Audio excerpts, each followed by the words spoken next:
भैरहवा र विराटनगरका उद्योग दैनिक 10 घण्टा लोड सेडिङको मारमा। कान्तिपुर समाचारमा आज प्रदेश 1 र गण्डकी प्रदेशका मुख्यमन्त्रीले पाए विश्वासको मत। बागमतीले राप्रपाका भवन पाठकलाई सभामुख चयन गर्दा सुदूरपश्चिममा दोस्रो दिन पनि जुटेन सहमति। वामपन्थी नेता घनश्याम भुसाल आजदेखि एकीकृत समाजवादीमा। टाट पल्टिँदै साझा प्रकाशन। 5 महिनामा 4 खर्ब 80 अर्ब रुपियाँ रेमिट्यान्स भित्रियो। माघे संक्रान्ति नजिकिँदै गर्दा तरुलको व्यापार बढ्दो। अन्तर्राष्ट्रियमा चीनमा कोरोनाको कहर र खेलकुदमा NBA भलिबल च्याम्पियनसिपको अपडेट। नमस्कार, अब मुख्य समाचार। सत्ताको भागबण्डा मिलाउन साझेदार दलहरूलाई सकस। विपक्षी कांग्रेसले मुख्य पदमा दावी गर्न थालेपछि झस्कियो एमाले। गठबन्धनमा अविश्वास बढ्दो।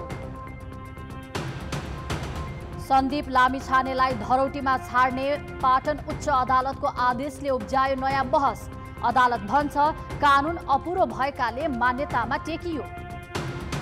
अन्तर्राष्ट्रिय मुद्रा कोषको दबावपछि वस्तुको नगद मार्जिन हटाउने राष्ट्र बैंकको तयारी। देशको वित्तीय सूचक हेरेर मात्रै निर्णय लिन विज्ञको सुझाव। पूर्वी युक्रेनको सोलेदार सहर कब्जामा लिएको रुसको दावी। लडाई अझै जारी रहेको युक्रेनी सेनाको जवाफ। र प्रधानमन्त्री कप राष्ट्रिय महिला T20 क्रिकेटमा सुदूरपश्चिम र प्रदेश 1 को विजयी सुरुवात। बागमती र मध्य प्रदेशले गुमाए पहिलो खेल।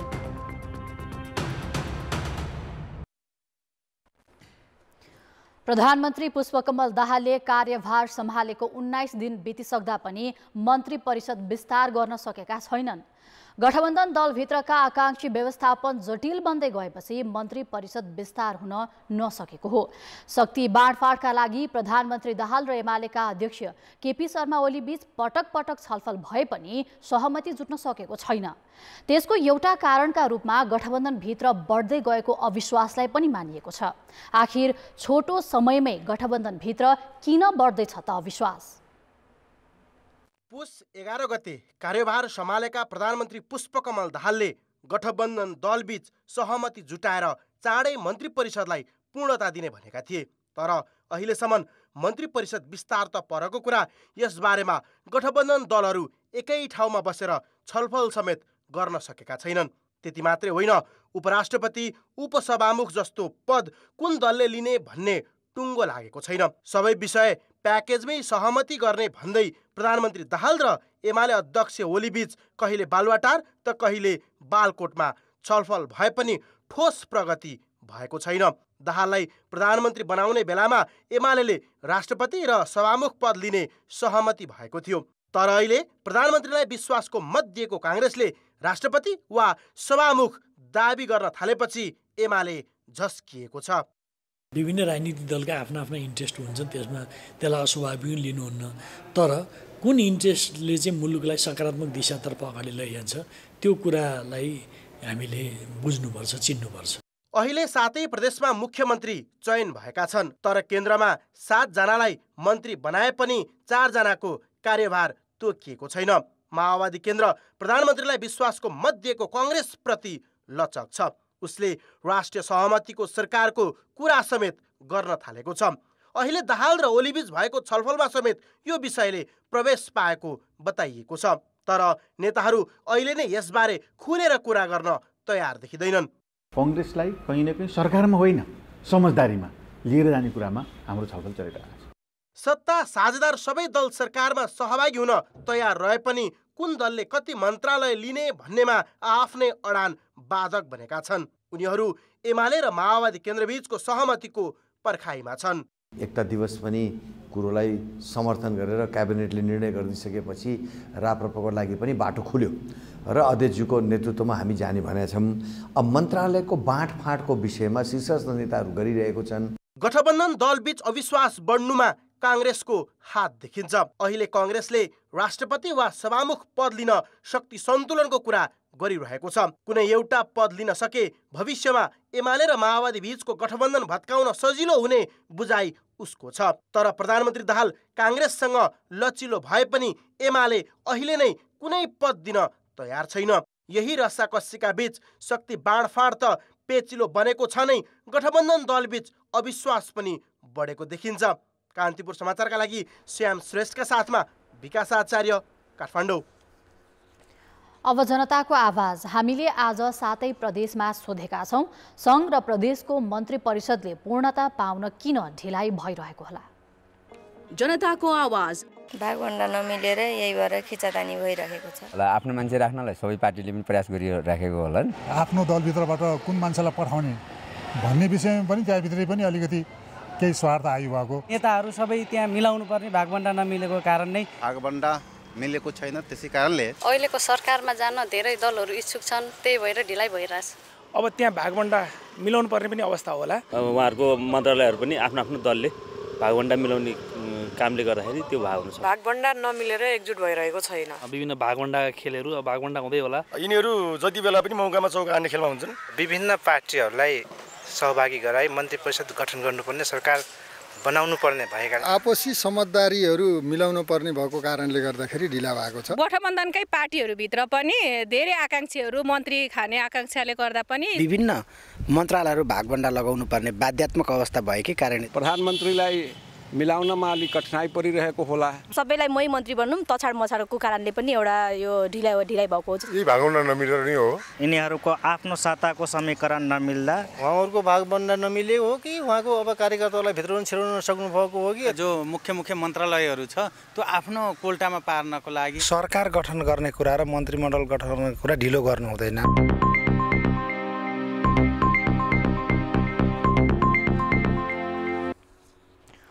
प्रदेश नम्बर 1 का मुख्यमन्त्री हिक्मत कुमार कार्कीले विश्वासको मत लिएका छन्। 1 नम्बर प्रदेश सभामा आज भएको बैठकमा कार्कीको समर्थनमा 59 मत पर्यो भने विपक्षमा 32 परेको छ। त्यसअघि कार्कीले आजै 3 जना बिना विभागीय मन्त्री थपेर मन्त्री परिषद विस्तार गरेका छन्। एमालेका बुद्धिकुमार राज भण्डारी तथा माओवादी केन्द्रका जीवन आचार्य र दुर्गा प्रसाद चापागाई बिना विभागीय मन्त्री बनेका हुन्। यससँगै प्रदेश 1 सरकार 7 सदस्य भएको छ, तर कुनै पनि मन्त्रीले जिम्मेवारी पाएका छैनन्। माओवादीबाट मन्त्री बनेका आचार्य प्रधानमन्त्री तथा माओवादी केन्द्रका अध्यक्ष पुष्पकमल दाहालका ज्वाइँ हुन्। त्यस्तै गण्डकी प्रदेशका मुख्यमन्त्री खगराज अधिकारीले पनि आज विश्वासको मत लिएका छन्। अधिकारीलाई 60 प्रदेश सदस्य मध्ये 31 जनाले विश्वासको मत दिएका छन् भने विपक्षमा 27 मत परेको छ। बैठकमा स्वतन्त्र सांसद राजीव गुरुङ अनुपस्थित रहे भने ज्येष्ठ सदस्य मित्रलाल बस्याल सभामुखको भूमिकामा रहेकाले निर्वाचन प्रक्रियामा भाग लिएनन्। उता मध्य प्रदेशमा नवनियुक्त मुख्यमन्त्री सरोज कुमार यादवले आज पद तथा गोपनीयताको शपथ लिएका छन्। यादवले प्रदेश प्रमुख हरिशंकर मिश्र समक्ष शपथ लिएका हुन्। यादवले भोजपुरी भाषामा शपथ लिए। मुख्यमन्त्री यादवसँगै 3 जना मन्त्रीहरूले पनि शपथ लिएका छन्। एमालेका सरोज कुमार यादव, जनता समाजवादी पार्टीका सञ्जय यादव र जनमत पार्टीका वसन्त कुशवाहाले बिना विभागीय मन्त्रीको शपथ लिएका हुन्। बागमती प्रदेशको सभामुखमा राप्रपाका भुवन पाठक निर्वाचित भएका छन्। बागमती प्रदेश सभा बैठकमा मत विभाजन गर्दा राप्रपाका महामन्त्री समेत रहेका पाठक 62 मतका साथ सभामुखमा निर्वाचित भएका हुन्। नेकपा एमाले, माओवादी केन्द्र, राप्रपा र हाम्रो नेपाली पार्टीका सांसदले पाठकको पक्षमा मत दिएका थिए। नेपाली कांग्रेसका उम्मेद्वार शिवराज अधिकारीले 36 मत प्राप्त गरे भने नेपाल मजदुर किसान पार्टीकी सृजना सायजुले 3 मत प्राप्त गरिन्। नवनिर्वाचित सभामुख पाठकले शुक्रबार नै पद तथा गोपनीयताको शपथ लिएर प्रदेश सभाको पहिलो बैठक सञ्चालन गरेका छन्। त्यसक्रममा उनले बागमती प्रदेशको उपसभामुखको निर्वाचन माघ 2 गते हुने जानकारी गराएका छन्। उता सुदूरपश्चिम प्रदेशमा पनि आज सभामुख चयन हुने भनिएकोमा सहमति नजुटेपछि प्रदेश सभा बैठक नै स्थगन भएको छ। हिजो भएको निर्वाचनमा कुनै पनि उम्मेद्वारले बहुमत ल्याउन नसकेपछि पुनः निर्वाचन हुने भनिएकोमा सहमति जुटाउन नसक्दा प्रदेश सभा बैठक अनिश्चितकालका लागि स्थगित भएको हो। 53 सदस्यीय प्रदेश सभामा सभामुख निर्वाचित हुन 27 मत चाहिन्छ। प्रधानमन्त्री पुष्पकमल दाहाल र नेकपा एमालेका अध्यक्ष केपी शर्मा ओलीले कैलालीको टिकापुर घटनामा दोषी ठहर भएका रेशम चौधरी लगायतलाई 1 महिनाभित्रै रिहा गर्ने आश्वासन दिँदै आएका छन्। जिल्ला र उच्च अदालतबाट दोषी ठहर भएका चौधरीको मुद्दा अहिले सर्वोच्च अदालतमा विचाराधीन छ। यस्तो अवस्थामा प्रधानमन्त्रीले सार्वजनिक रूपमै रेशमलाई रिहा गर्ने आश्वासन दिए पनि यसको कार्यान्वयन भने सजिलो छैन। रेशम चौधरी 2072 सालमा कैलालीमा भएको हिंसात्मक घटनामा संलग्न रहेको आरोपमा जेलमा छन्। कानुनविदका अनुसार सर्वोच्चमा विचाराधीन मुद्दामा रेशमलाई जेलमुक्त गर्न मिल्दैन। यसका लागि कानुन नै संशोधन गर्नुपर्ने हुन्छ। विचाराधीन मुद्दा फिर्ता लिन नपाइने नजिर सर्वोच्च अदालतकै छ। त्यसमाथि टिकापुर घटनाको छानबिन गर्न गठित आयोगको प्रतिवेदन समेत सार्वजनिक भएको छैन। लाल आयोगको प्रतिवेदन सार्वजनिक गरेर नेपाल सरकारले लागू गरेर त्यो मिसिलमा त्यो प्रतिवेदन सामेल गर्यो भनेदेखि बल्ल न्यायपालिकाले पनि ओहो यो व्यक्ति निर्दोष रहेछ भन्ने हुन्छ। अर्थात् नेपाल सरकारले ढाँट्ने काम गरेको छ। वास्तवमा छोड्ने हो भनेदेखि त आफ्नै हातमा हो नि। त्यो प्रतिवेदन सार्वजनिक गरिदिनु, लागू गरिदिनु, अन्य अदालतलाई पनि सहज हुन्छ। त्यो चाहिँ नगर्ने अनि पटक पटक सहमति सम्झौता गर्ने, छोड्छु भन्ने यो राजनीतिक बार्गेनिङ, राजनीतिक लाभको लागि मात्रै हो। रेशम चौधरीको यो मुद्दा सर्वोच्च अदालतमा पुगेको 2 वर्ष भइसक्यो। सर्वोच्चमा यो मुद्दाले प्राथमिकता नै पाएको छैन। 13 पटक पेशीमा चढेको यो मुद्दामा कानुन व्यवसायीले बहसको पालो नै पाएका छैनन्। रेशम चौधरीको पनि आफ्नो कुरा के हो भनेदेखि मलाई माफी चाहिएको होइन, मलाई न्याय चाहिएको हो। र न्याय दिने स्थिति चाहिँ यदि सर्वोच्च अदालतले राम्रोसँग मिसिल हेरेको खण्डमा चाहिँ न्याय दिने स्थिति छ। आन्दोलन सुरु हुने बेलामा चाहिँ उहाँ त्यो घटनास्थलमै नभएको, 19 किलोमिटर टाढा रहेको, त्यसपछि 80-90 किलोमिटर पर बर्दियाको गुलेरियामा रहेको, घटनास्थलमै नरहेको व्यक्ति चाहिँ सजायको भागीदार हुँदैन। सामान्यतः पीडित र अदालतको सहमति र सरकारको निर्णयबाट विचाराधीन कतिपय मुद्दा फिर्ता हुन सक्ने एउटा कानुनी बाटो भए पनि टिकापुर घटना सम्बन्धी मुद्दा सर्वोच्चमा पुगेकाले फिर्ता लिन सजिलो छैन। तर अब यो मुद्दालाई राजनीतिक स्वार्थ सिद्धिको माध्यम बनाइरहनुभन्दा छिटो टुङ्ग्याउनतर्फ पहल गर्नुपर्ने देखिन्छ। कान्तिपुर समाचारका लागि क्यामेरामा सुरज खड्का र सञ्जय लुइटेलका साथ जितेन्द्र झा, काठमाडौँ। फौजदारी अपराधमा अदालतले दिने आदेश वा फैसलाको महत्त्वपूर्ण कडी भनेकै पीडितलाई कति न्याय दिन सक्यो भन्ने हो। फौजदारी अपराधमा गम्भीर कसुर मानिन्छ बलात्कारलाई। त्यसैले जबरजस्ती कराउनेका आरोपी धरोटीमा छुट्ने कानुनी व्यवस्था छैन। तर बलात्कारको कसुरमा एउटा अदालतले पूर्वपक्षका लागि थुनामा पठाएका क्रिकेटर सन्दीप लामिछानेलाई अर्को अदालतले धरोटीमा रिहा गरेको छ। सन्दीप लामिछानेलाई काठमाडौँ जिल्ला अदालतले गत कार्तिकमै पूर्वपक्षका लागि कारागारमै राखेर कारबाही अगाडि बढाउन आदेश दिएको थियो। तर पाटन उच्च अदालतले धरोटीमा रिहा गर्न आदेश दियो र उनी शुक्रबार 20 लाख रुपियाँ बुझाएर केन्द्रीय कारागार सुन्धाराबाट रिहा भए। पूर्वपक्षबाट मुक्त हुँदा नै माला लगाएर विजयी भावमा कारागारबाट बाहिरिए। समर्थकबाट घिरिएका सन्दीप कारागारबाटै मुक्त हुँदा खुसी हुनु स्वाभाविक थियो। तर आदेशले सन्दीपलाई देश र उपत्यका छाड्न मात्रै होइन, कतै बोल्न पनि निषेध गरेको छ। पीडितलाई प्रभाव पार्ने गरी कतै बोले पुनः थुनामै जानुपर्छ। प्रहरीले मोबाइल समेत निगरानीमा राख्न सक्नेछ। परिवारसँग बस्न मिल्ने वातावरण त तयार भयो, आफू जोगिने जिम्मेवारी सन्दीपसँगै हुनेछ। र उसलाई भनेको छ कि तिमीले यदि यहाँको कुनै पनि शर्त उल्लङ्घन गरेकोमा जवाफदेही तिमी नै हुने हो र तिमीले स्ट्रिक्टली पालना गर्नुपर्छ भनेर भनेको छ। र ऊ पालना गरिन्छ, किनकि सुरुदेखि नै म होल जुडिसियल प्रोसेसमा भाग लिन्छु र अदालतको आदेश, अदालतको निर्णय मान्छु भने हुनाले he will definitely oblige that. Cricketer लामिछानेलाई उच्च अदालतले आरोपबाट मुक्ति दिएको होइन। उनी दोषी हुन् कि निर्दोष भन्ने टुङ्गो जिल्ला अदालतबाटै लाग्न बाँकी नै छ। माघ 9 गते पेशी तोकिएको छ। आखिर के आधारमा सन्दीपलाई उच्च अदालतले धरोटीमा रिहा गर्यो? बलात्कारको अभियोग लागेको व्यक्ति धरोटीमा रिहा हुन कानुनी व्यवस्था छ त? थुन्सेको आदेशमा यस्तो गाइडलाइन नै तोकेर अनि कन्डिसनल फेरि बेल हैन त्यो दिएको चाहिँ पहिलो पटक नै हो। मुलुकी फौजदारी कार्यविधि संहिताको दफा 67ले जन्मकैद र 3 वर्षभन्दा बढी सजाय हुन सक्ने कसुरदारलाई धरोटीमा छाड्न नपाइने भनेको छ। यो प्रावधान अनुसार जबरजस्ती करणीको मुद्दाका अभियुक्तलाई अनिवार्य रूपमा थुनामै राखेर कारबाही चलाउनुपर्छ। अपराध संहिताको दफा 219मा उल्लेखित व्यवस्थाले जबरजस्ती करणीको कसुरमा धरोटी लिएर अभियुक्तलाई छाड्न अनुमति दिएको छैन। अदालतले नेपालको कानुन अपूर्ण भएको भन्दै उदार निर्णय गरेको आदेशमा उल्लेख छ। उच्चको आदेशमा फौजदारी कार्यविधि संहिताको आलोचना गरिएको छ। आदेशको प्रकरण 13मा भनिएको छ, हाम्रो फौजदारी कार्यविधि संहिताले धरोटी वा जमानतका आधारभूत विषयलाई सम्बोधन गरिसकेको अवस्था देखिन्न। यसो भन्दा भन्दै उच्च अदालतले नै कार्यविधि संहिताको दफा 68 बमोजिम सन्दीपलाई धरोटी मागिएको पनि भनेको छ।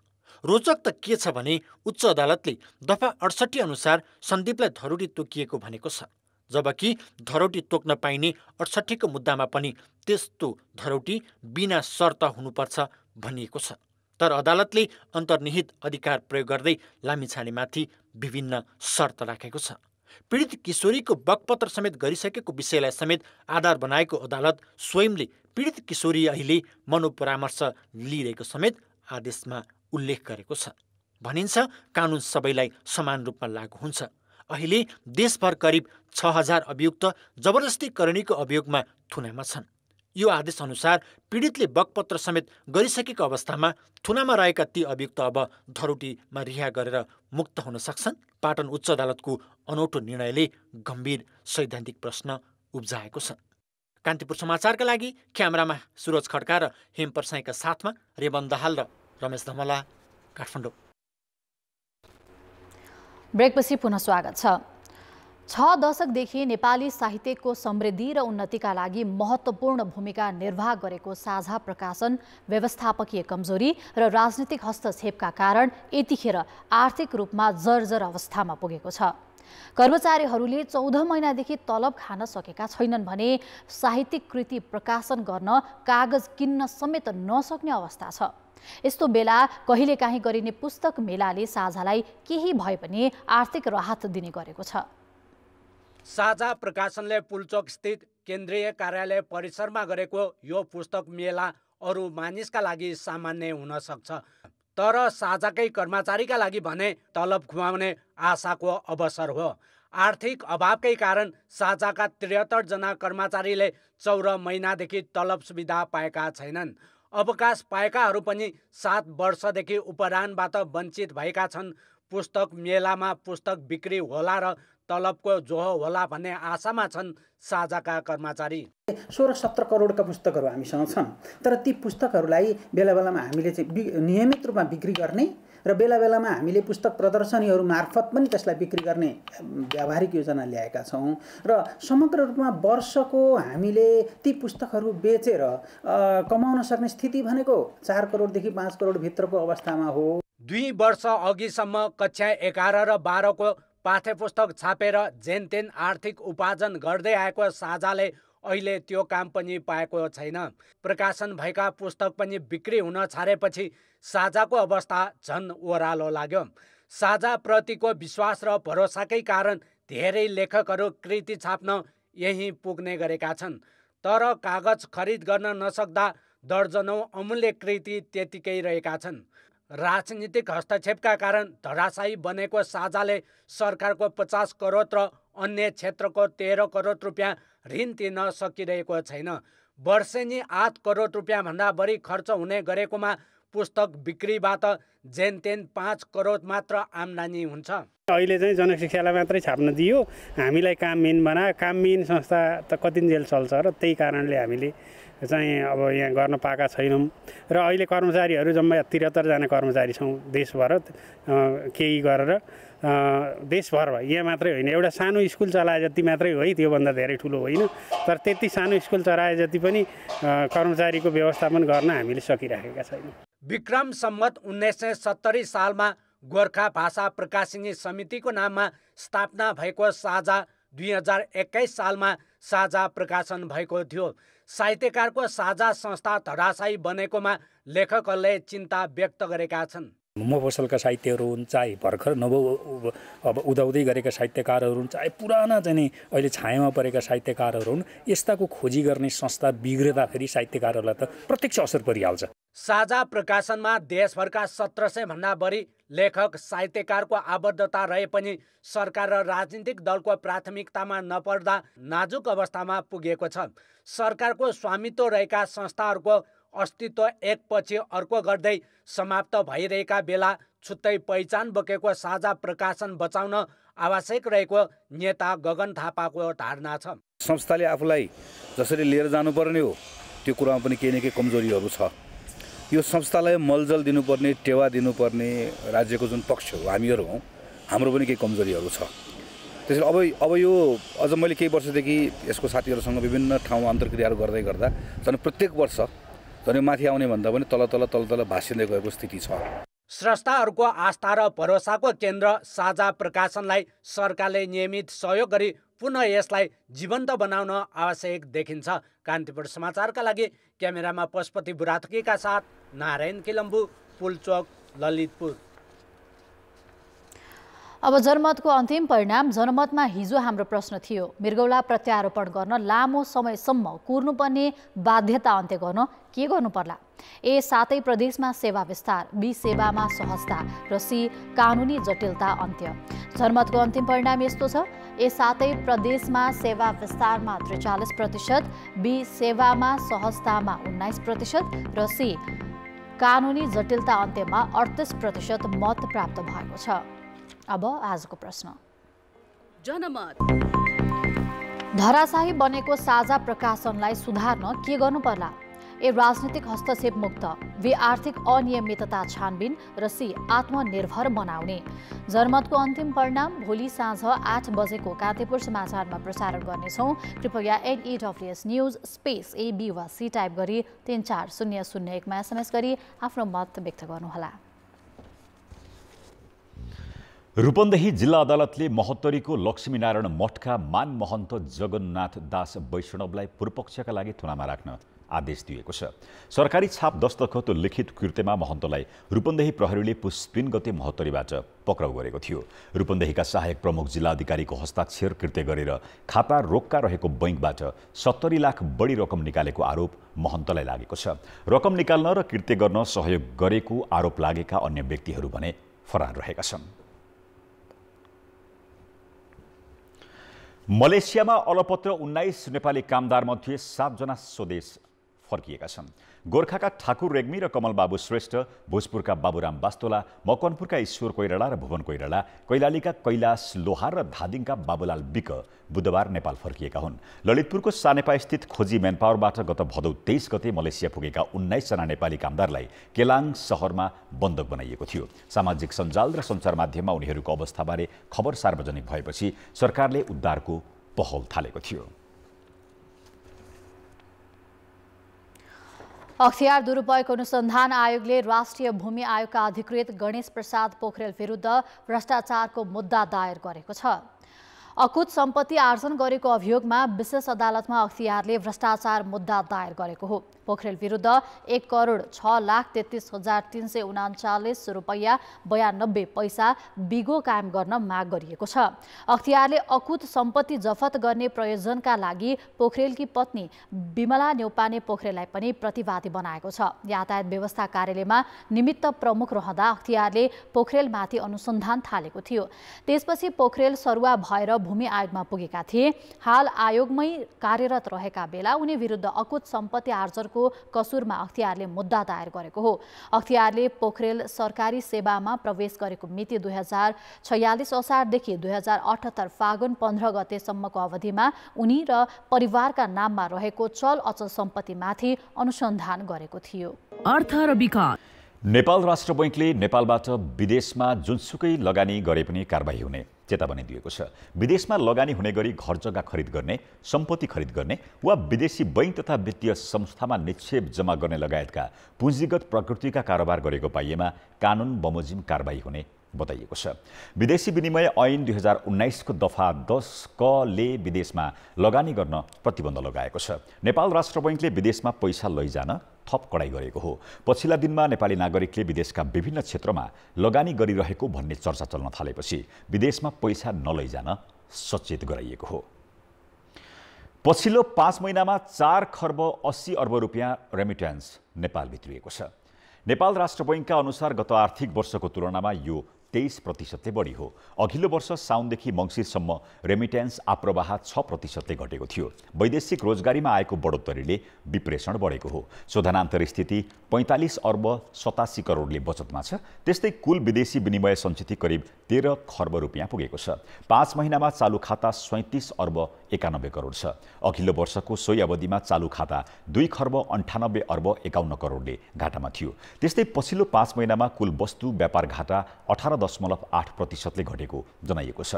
कुल वस्तु निर्यात 34%ले कम आए 67 अर्ब 30 करोड भएको छ। त्यस्तै वस्तु आयात 20%ले कमी आए 6 खर्ब 64 अर्ब भएको छ। अन्तर्राष्ट्रिय मुद्रा कोष IMF को निरन्तर दबावपछि नेपाल राष्ट्र बैंकले केही वस्तुको नगद मार्जिन हटाउने तयारी गरेको छ। मुलुकको विदेशी विनिमय सञ्चितमा चाप रहेकै कारण र बैंकहरूले पनि ब्याज दर घटाउने निर्णय गरिरहेका बेला नगद मार्जिन हटाउँदा मुलुकमा थप आयात बढ्ने विज्ञहरूले चेतावनी दिएका छन्। विदेशी मुद्रा संचितिमा कमी आउन थालेपछि राष्ट्र बैंकले गत वर्षको पुसमा निर्देशन जारी गर्दै आयातका लागि प्रतिपत्र एलसी खोल्दा 100% नगद मार्जिनको व्यवस्था गर्यो। जस अनुसार आयात गर्न लागेको वस्तु बराबरको रकम बैंकमा जम्मा गर्नुपर्ने व्यवस्था गरियो। 350 वस्तु आयातका लागि खोलिने एलसीमा नगद मार्जिन राख्नुपर्ने व्यवस्था गरिएकोमा मागमा फेरि 1300 वस्तुको आयात कडाई गर्ने नीति राष्ट्र बैंकले ल्यायो। यसपछि आयातमा कमी आउँदा विदेशी मुद्रा संचितिमा सुधार आयो। यही आधारमा टायल, मार्बल लगायतका वस्तुमा नगद मार्जिन हटाएको राष्ट्र बैंकले अब थप वस्तुमा नगद मार्जिन हटाउने तयारी गरेको छ। तर राष्ट्र बैंक आफै विदेशी मुद्रामा चाप कायमै रहेको स्वीकार छ। अहिलेको अवस्थाले केही सुविधाजनक स्तरमा हाम्रो विदेशी विनिमय सञ्चिति पुगेको छ भन्ने देखाएको छ। तर आगामी दिनमा अन्तर्राष्ट्रिय स्तरमा कुनै अनिश्चितता उत्पन्न भयो, राष्ट्रिय स्तरमै पनि भोलि पुँजीगत खर्च लगायत निजी क्षेत्रको पनि खर्च बढ्न थाल्यो र त्यसले चाहिँ स्वाभाविक रूपमा आयातमा थप दबाब दिन सक्छ र त्यो अवस्थामा फेरि विदेशी विनिमय सञ्चितिमा कुनै दबाब उत्पन्न हुन सक्दैन भनेर चाहिँ अहिले भन्न सकिने अवस्था चाहिँ छैन। त्यसैले अहिले पनि हामीले आयात व्यवस्थापनमा केही संयम चाहिँ अपनाउनु नै पर्ने देखिन्छ। राष्ट्र बैंकको नगद मार्जिन सम्बन्धी व्यवस्थाले व्यापार घाटा तथा विदेशी मुद्रा संचितिमा केही सुधार आएका छन्। यसलाई नियन्त्रण गर्न राष्ट्र बैंकले चालु आर्थिक वर्षको मौद्रिक नीतिमा ब्याज दर बढाउने नीति अँगालेको छ। तर बुधबार दिउँसो नेपाल बैंकर्स एसोसिएसनको बैठकले मागबाट निक्षेपको ब्याज दर 1.13% घटाउने निर्णय गरेको छ। आईएमएफले नगद मार्जिनको व्यवस्था हटाउन गत वर्षदेखि नै राष्ट्र बैंकलाई दबाब दिँदै आएको थियो। आयातमा नियन्त्रण गर्ने राष्ट्र बैंकको नीति उसलाई मन परेको छैन। सोही कारण राष्ट्र बैंकले थप वस्तुमा नगद मार्जिन हटाउने तयारी गरेको बताइएको छ। कसैको दबाब र स्वार्थमा भन्दा पनि देशको वित्तीय सूचक हेरेर मात्रै यस्तो निर्णय लिनुपर्ने विज्ञको भनाइ छ। अलिकता सञ्चिति बढ्यो अथवा बिओपीमा पोजिटिभ आयो भनेकै पनि के हो त भन्दा अलिकता रेस्ट्रिक्सन गरेर नआएको हो। एकछिन चाहिँ टालटुले नीति बनाएको अथवा अलिकता सिटामल दिएर ज्वरो बसे जस्तो नै भएको हो। त्यसो गर्नाले फेरि हामीले चाहिँ अब ठिक भयो भन्नेतिर लाग्यो भने त हामी गडबड हुन्छ। निक्षेपमा घट्ने ब्याजले अन्ततः कर्जाको पनि ब्याज सस्तो बनाउनेछ। कर्जाको ब्याज पनि सस्तिने र नगद मार्जिनमा पनि खुकुलो नीति अपनाउँदा थप आयात बढ्ने हुनाले मुलुकको सञ्चिति पुनः घट्ने जोखिम कायमै छ। त्यसैले राष्ट्र बैंकले आफ्ना नीति संशोधन गर्दा मुलुकको सञ्चिति बढाउनेमा पनि ध्यान दिनु जरुरी छ। कान्तिपुर समाचारका लागि क्यामेरामा राजेन्द्र महर्जनका साथ सुधिल पोखरेल, काठमाडौँ। माघे संक्रान्ति स्वास्थ्य र समाजसँग जोडिएको पर्व मानिन्छ। यस दिन घिउ, चाकु, तिलको लड्डुसँगै प्राकृतिक रूपमा उत्पादन हुने तरुल, सखरखण्ड र पिडालु पनि खाने चलन छ। यी खानाले शरीर न्यानो राख्छन्। अहिले बजारमा तरुल, सखरखण्ड र पिडालु किन्नेको भिड छ। यो भिड कालीमाटी तरकारी तथा फलफुल बजारभित्रको तरुल बेच्नेहरूको हो। यहाँ माघीको लागि विभिन्न जिल्लाहरूबाट आएका किसानहरूले तरुल बिक्री गरिरहेका छन्। यी हुन् तरुल किन्नकै लागि किर्तिपुरबाट कालीमाटी पुगेका बालकृष्ण गैरे। यसैबाट थाहा हुन्छ माघीमा तरुलको कति महत्त्व छ भनेर। हाम्रो पुरानो संस्कृति हो। तरुल, सकरखण्ड, पिडालु जस्ता कुराहरू हामी माघे सङ्क्रान्तिको दिनमा प्रयोग गर्छौँ। यो हाम्रो परापूर्व कालदेखि हाम्रा बाजे बराजुदेखि चलिआएको चलन हो।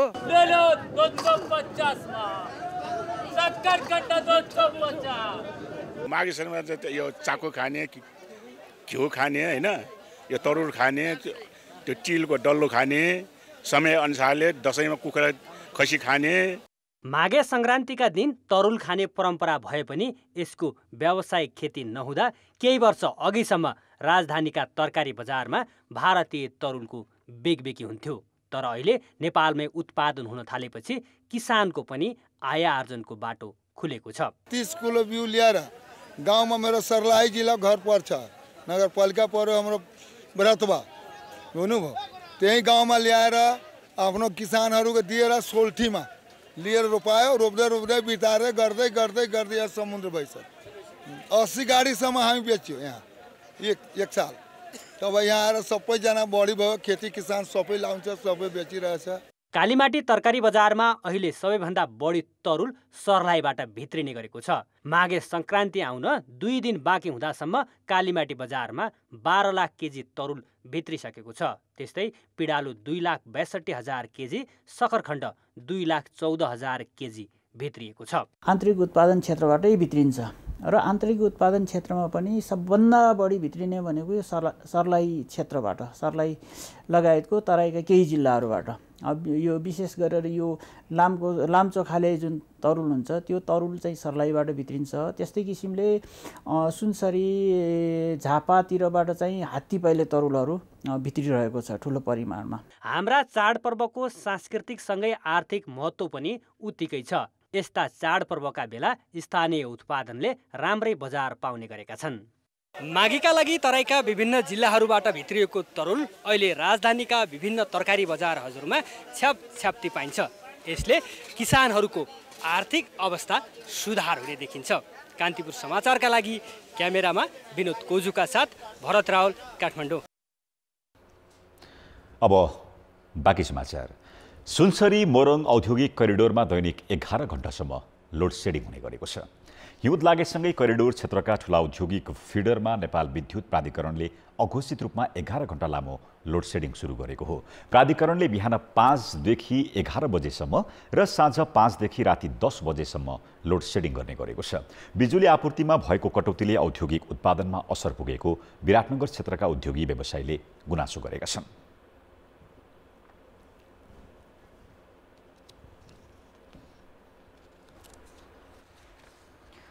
केही दिन यता नेपालका ठूला उद्योगहरूलाई दैनिक 10 घण्टासम्म विद्युत प्रयोग गर्न निषेध गरिएको छ। मागका आधारमा विद्युत आपूर्ति नभएपछि उद्योगीहरूले अघोषित लोड सेडिङ बेहोर्न बाध्य छन्। सरकारले विद्युतको प्रयोग बढाउन ग्राहकहरूलाई अपिल गरिरहेको छ, जस अनुसार उद्योगीहरूले नयाँ प्लान्ट जडान गरेर खपत बढाइरहेका छन्। तर केही दिन यता विद्युत आपूर्तिमा समस्या देखिएपछि उत्पादन प्रभावित भएको छ। रूपन्देहीमा रहेका उद्योगलाई विद्युत प्राधिकरणले बिहान र साँझ पख अघोषित लोड सेडिङ गरेको उद्योगीको आरोप छ। तरलता पनि केही चाहिँ नि सुध्रेको हामीले हल्का महसुस गरिरहेका छौँ। यस्तो नाजुक अवस्थामा फेरि यसरी लोड सेडिङ भयो भने उद्योगहरूको अवस्था पहिला नै धेरै नाजुक छ, यसलाई सम्हाल्नै नसक्ने अवस्था बन्छ। सिमेन्ट, छड, सिन्थेटिक्स लगायतका हिटिङ प्लान्ट हुने उद्योगहरू भइरहेको लोड सेडिङ र ट्रिपिङबाट झनै समस्यामा छन्। हिटिङ प्लान्ट चालु अवस्थामा आउन धेरै ऊर्जा खर्च हुन्छ।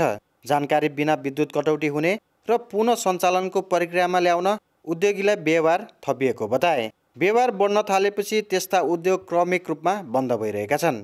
1400 डिग्रीदेखि 1500 डिग्री टेम्परेचरमा हामी क्लिङ्कर पकाइरहेका हुन्छौँ। अनि 81 लाइन जाँदा अथवा लाइन काटिँदाखेरि त्यो टेम्परेचर झरेर 200, 300, 400 डिग्रीमा आउँदा त्यसलाई रिहिटिङ गर्दाखेरि लाग्ने कोइलाको खपत बढेर जान्छ। हिटिङ लाइनबाट वेस्टेजको पाटोहरू धेरै बढ्छ। एकचोटि हिटिङ गरिसकेको मेसिन ट्रिपिङ भइसकेपछि कन्टिन्युटी दिन सकेन भने फेरि त्यो हिटिङ लाइन ल्याउनलाई समय लाग्छ। नेपाल विद्युत प्राधिकरणका अनुसार हाल नेपालको जडित विद्युत उत्पादन क्षमता 2190 मेगावाट छ। तर अहिले हिउँदको समयमा 850 मेगावाट मात्र विद्युत उत्पादन भइरहेको छ। बजारमा 1900 मेगावाट भन्दा बढी माग रहेको नेपाल विद्युत प्राधिकरणको तथ्याङ्क छ। बिजुलीको खपत बढी गर्ने उद्योगहरूलाई आग्रह गरेर वितरण प्रक्रिया सहज बनाएको प्राधिकरणले जनाएको छ। बिहान र बेलुका चाहिँ लोड बढी भएको बेलामा चाहिँ सिस्टमलाई चाहिँ रिलेबल राख्नको लागि चाहिँ उहाँहरूलाई चाहिँ रिक्वेस्ट गरे हो। किनभने अरू बेला त हामीले त झन् लिनुस् नै भन्ने अवस्था चाहिँ छ हैन। उत्पादित विद्युत खेर गइरहेका बेला सरकारले विभिन्न आश्वासन दिएर उद्योगीलाई विद्युत खपत बढाउन लगाए। तर अहिले सरकारले मागका आधारमा आपूर्ति गर्न सकेको छैन। देखिएको ऊर्जा सङ्कट टार्न सरकारले तत्काल भारतसँग विद्युत खरिद गरेर समाधान गर्नुको अन्य विकल्प देखिँदैन। कान्तिपुर समाचारका लागि भुवन पाण्डे, भैरहवा, रूपन्देही। खेलकुद समाचार। कान्तिपुर खेलकुद समाचारमा स्वागत छ। सुदूरपश्चिम प्रदेशले प्रधानमन्त्री कप राष्ट्रिय T20 क्रिकेटमा विजयी सुरुवात गरेको छ। पहिलो खेलमा सुदूरपश्चिमले बागमती प्रदेशलाई 33 रनले पराजित गरेको हो। सुदूरको जितमा कविता कुँवरले अर्धशतकीय इनिङ्स खेलिन्। इटहरीको जनता क्रिकेट पार्कमा टस जितेर बागमतीले सुदूरपश्चिमलाई ब्याटिङको निम्तो दिएको थियो। निर्धारित 20 ओभरमा उसले 5 विकेट गुमाएर 127 रन बनायो। रुबी पोदार 8, कप्तान बिन्दु रावल र सम्झना खड्का समान 10-10 रनमा आउट भए। शोभा रोकायाले 2 रन मात्र जोडिन्। 10औं ओभरमा टिमको स्कोर 39 रन हुँदा महत्त्वपूर्ण 4 विकेट गुमाएको सुदूरपश्चिमका लागि कविता कुँवर र ऋतु कनौजियाले 5औं विकेटका लागि 77 रनको साझेदारी गर्दै उच्च योगफलतर्फ डोर्याएका थिए। कविताले 52 बलमा 6 चौका र 1 छक्का सहित 50 रन जोडिन्। उनले खेलको एक मात्र छक्का प्रहार गरेकी हुन्। 4 चौका हिर्काएकी ऋतु 21 बल खेल्दा 27 रनमा अभिजित रहिन्। अभिजित रहेकी कविता जोशीले 7 रन बनाइन्। कप्तान अस्मिना कर्मचारीले 2 विकेट हात पारिन्। 128 रनको लक्ष्य पछ्याएको बागमती 20 ओभरमा 7 विकेट गुमाउँदै 94 रनमा समेटियो। कञ्चन श्रेष्ठले सर्वाधिक 16, सोनी पाखरिनले 15, अस्मिना 13, खुसी डङ्गोलले 14 रन बनाए। मनिषा चौधरी र ऋतु कनौजियाले 2-2 विकेट लिए। जितसँगै 4 टिम सामेल समूह 1 मा सुदूरपश्चिम शीर्ष स्थानमा रहेको छ। यस्तै पहिलो खेलमा प्रदेश 1 ले मधेस प्रदेशमाथि 9 विकेटको फराकिलो जित निकाल्दै विजयी सुरुवात गर्यो। शबनम राईको घातक बलिङ प्रदर्शनसँगै घरेलु टोलीले फराकिलो जित निकालेको हो। जनता पार्क मैदान इटहरीमा टस जितेर पहिले ब्याटिङ गरेको मधेस 19 ओभर 2 बलमा मात्र 49 रनमा अल आउट भएको थियो। सरस्वती कुमारीले बनाएको 12 रन सर्वाधिक थियो। बाँकी 10 खेलाडीले दोहोरो अङ्कको स्कोर बनाउन सकेनन्। उसका महत्त्वपूर्ण 4 ब्याटर 0 रनमा नै आउट भएका थिए। बलिङतर्फ घरेलु टोलीकी शबनम राईले 4 विकेट लिइन्। घातक बलिङ प्रदर्शन गरेकी उनले 4 ओभरमा 3 मेडन राख्दा मात्र 1 रन खर्चिएकी थिइन् र रुबिना छेत्री र निशा राईले पनि 2-2 विकेट हात पारे। 9औं राष्ट्रिय खेलकुदमा नेपाल पुलिस क्लबबाट खेलेका रुबिना, सङ्गीता श्रेष्ठ, हिरणमाई रोय सहितका खेलाडी यो प्रतियोगिताबाट पुनः प्रदेश 1 कै टिममा फर्किएका हुन्। 50 रनको सामान्य लक्ष्य प्रदेश 1 ले 11 ओभर 4 बल खेल्दै मात्र 1 विकेटको नोक्सानीमा पुरा गर्यो। 24 रन बनाएकी काजल श्रेष्ठ रन आउट भइन्। रुबिनाले अभिजित 20 रन जोडिन्। मधेसले एक्स्ट्रा 6 रन खर्चदा तेस्रो विकेटको रूपमा क्रिजमा आएकी अवसरी बेगमले खाता खोल्न परेन। जितसँगै प्रदेश 1 तालिकाको शीर्ष स्थानमा छ। साबिक विजेता त्रिभुवन आर्मी क्लब 7औं एनभिए महिला तथा पुरुष क्लब भलिबल च्याम्पियनसिपको पुरुषतर्फ सेमिफाइनलमा प्रवेश गरेको छ। आर्मीले गण्डकीलाई 3-1 को सेटमा हराउँदै अन्तिम 4 मा स्थान बनाएको हो। राष्ट्रिय खेलकुद परिषदको कवड हलमा भएको खेलमा आर्मीले पहिलो सेट 25-22 ले जितेको थियो। दोस्रो सेट गण्डकीले 25-21 ले आफ्नो पक्षमा बनाउँदै पुनरागमनको सङ्केत गरे पनि बाँकी सेटमा लय समाउन सकेन। तेस्रो सेट आर्मीले सहजै 25-10 ले जित्यो। चौथो सेट भने प्रतिस्पर्धात्मक बन्यो। गण्डकीले अन्तिमसम्म कडा चुनौती दिएपछि खेल 24-24 को रोमाञ्चक बराबरीमा पुगेको थियो। त्यसपछि आर्मीले लगातार 2 अङ्क जोड्दै 26-24 को जित निकाल्न सफल भएको हो। अर्को विभागीय टिम एपिएफले केशवलाल स्मृति भलिबल प्रशिक्षण केन्द्रलाई 3-0 को सेटमा हराउँदै सेमिफाइनलमा स्थान बनायो। भारतीय खेलाडी सम्मिलित दामली मिलन क्लबलाई 3-1 ले हराउँदै नेपाल पुलिस र सैलुङ बागढुङ्गा क्लबलाई 3-0 ले हराउँदै टिपटप हेल्प नेपालले पनि अन्तिम 4 मा स्थान बनाए। महिलातर्फ पनि त्रिभुवन आर्मी समूह बी को विजेता बन्यो। आर्मीले अर्को विभागीय एपिएफ को महिला टिमलाई 3-2 को सेटमा पराजित गरेको हो। राखेप कवड हलमा पहिलो सेटमा आर्मीले 25-20 ले जित निकाल्न सफल भयो, तर दोस्रो र तेस्रो सेटमा आर्मी 19-25 र 13-25 ले पराजित हुँदै 2-1 ले पछि परेको थियो। सोफिया पुनको शानदार प्रदर्शनमा बाँकी 2 सेटमा भने आर्मीले पुनरागमन जित निकाल्यो। आर्मीले चौथो सेटमा 25-22 को प्रतिस्पर्धात्मक जित निकाल्दा अन्तिम सेटमा 15-5 को एकतर्फी जित हासिल गरेको थियो। पराजित एपिएफ समूहको उपविजेता बन्यो। सेमिफाइनलमा आर्मीले समूह ए को उपविजेता न्यू डायमन्ड क्लबसँग र एपिएफले समूह ए को विजेता नेपाल पुलिस क्लबसँग खेल्नेछ। अर्को खेलमा गण्डकीले कृष्ण सेकेन्डरीमाथि 3-0 सेटको जित निकालेको थियो। राष्ट्रिय महिला फुटबल टिमले फागुनमा भारतसँग मैत्रीपूर्ण खेल्ने भएको छ। एन्फा कार्य समितिको आकस्मिक बैठकले भारतबाट आएको मैत्रीपूर्णको प्रस्ताव स्वीकार्ने निर्णय गरेको हो। भारतले फागुन दोस्रो साताभित्र मैत्रीपूर्ण खेल्न एन्फालाई निम्तो पठाएको छ। एन्फा महासचिव किरण राईले टोलीलाई भारत पठाउन तयारी थाल्ने बताए। मैत्रीपूर्ण खेल फागुन 14 गतेभित्र हुनेछ। अल इन्डिया फुटबल फेडरेसनले प्रतियोगिताको मिति भने निर्धारण गरिसकेको छैन। अहिले नेपाली महिला टिम प्रशिक्षकविहीन अवस्थामा छ। राष्ट्रिय खेलकुद परिषदको तालिका अनुसार टोलीले माघ दोस्रो सातादेखि चीनको ह्वाङझाओमा हुने एसियन गेम्सको तयारी समेत थाल्ने तालिका छ। नेपालले यसअघि महिला साफ च्याम्पियनसिपमा गत वर्ष भदौमा भारतसँग खेलेको थियो। पहिलो हाफको इन्जुरी समयमा रश्मि कुमारी घिसिङले गोल गरेपछि नेपालले भारत विरुद्ध ऐतिहासिक पहिलो जित निकालेको थियो। फाइनलमा भने नेपाल बङ्गलादेशसँग 3-1 ले पराजित भएको थियो। शहीद स्मारक बी डिभिजन लिग चैत्र 15 गतेदेखि हुने भएको छ। यसअघि नै फागुन 19देखि ए डिभिजन गर्ने निर्णय गरेको अखिल नेपाल फुटबल सङ्घले आज बी डिभिजन लिगको पनि तालिका निर्धारण गरेको हो। ललितपुर स्थित मुख्यालयमा बसेको इन्फा कार्य समितिको आकस्मिक बैठकले ए र बी डिभिजन लिगको मिति निर्धारण गर्दै अध्यक्ष पङ्कज नेमुवाङको संयोजकत्वमा लिग सञ्चालन समिति गठन गर्यो। बैठकले ए डिभिजन लिगका लागि टिकट दर निर्धारण गरेको छ। भिआइपी तर्फ 300 र साधारणतर्फ 100 रुपियाँ टिकट दर कायम गरिएको हो। इन्फाले टिकटिङ अधिकारका लागि 1,50,00,000 र शीर्षक प्रायोजक बाहेकका कमर्सियल र मार्केटिङ अधिकारका लागि न्यूनतम 1,50,00,000 को टेन्डर आह्वानको निर्णय समेत गरेको छ। बैठकले ए, बी र सी डिभिजन आयोजनाका लागि 3 सदस्यीय इन्टिग्रिटी समिति बनाउने र लिगको प्रत्यक्ष प्रसारण अधिकारका लागि न्यूनतम 60 लाख तोकेर टेन्डर आह्वान गर्ने निर्णय समेत गरेको छ। खेलकुद समाचार अहिलेलाई यति नै। अब मौसम।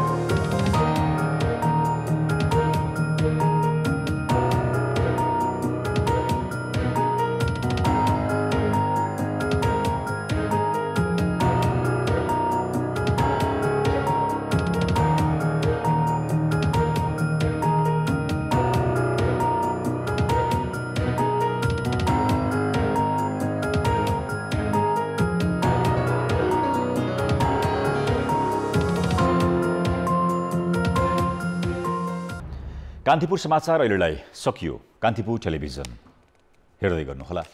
नमस्ते।